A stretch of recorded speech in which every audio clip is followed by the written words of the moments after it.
C'est un centre de transfert de technologie dont le rôle est de développer des traitements de surface et des procédés de traitement de surface. Donc nous sommes en relation avec des industriels de tout secteur d'activité et des laboratoires de recherche comme le laboratoire SPCTS qui est notre partenaire principal en termes de recherche.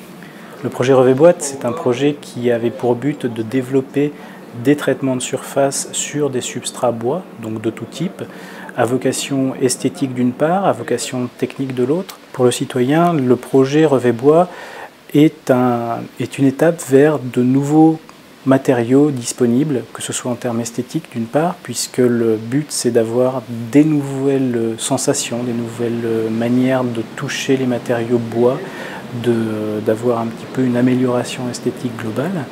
Et techniquement ensuite, le but c'est de partir sur un matériau qui potentiellement est vieillissant dans le temps et de lui apporter un revêtement qui lui permet de durer plus longuement au niveau temporel.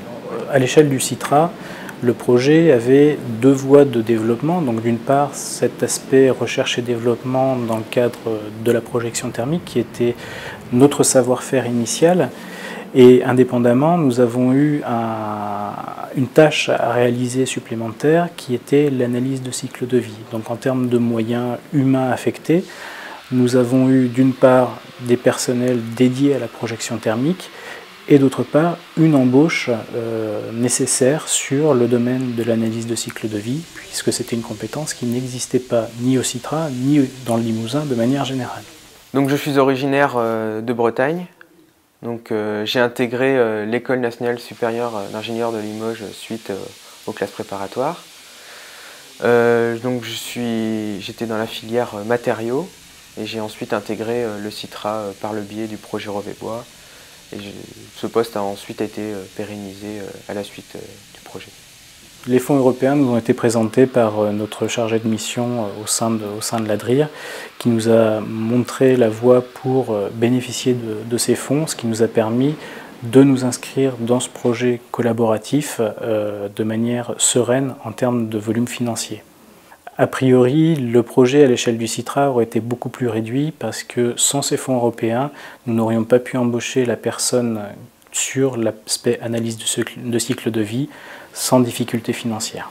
S'il n'y avait pas eu le projet Reveboîte, je pense que je n'aurais pas limité ma recherche d'emploi à l'issue de la sortie de l'école d'ingénieur. Je n'aurais pas limité ma recherche d'emploi au Limousin.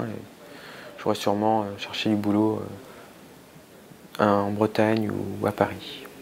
Donc la fin du projet initial était prévue en courant 2009, il a été prolongé jusqu'en juin 2010 et depuis avril 2010, le poste de l'ingénieur chargé du projet analyse de cycle de vie au CITRA a été pérennisé indépendamment du projet Reveboîte. Donc c'est une compétence que l'on souhaite garder en interne et on fait le maximum pour qu'il reste au sein du CITRA.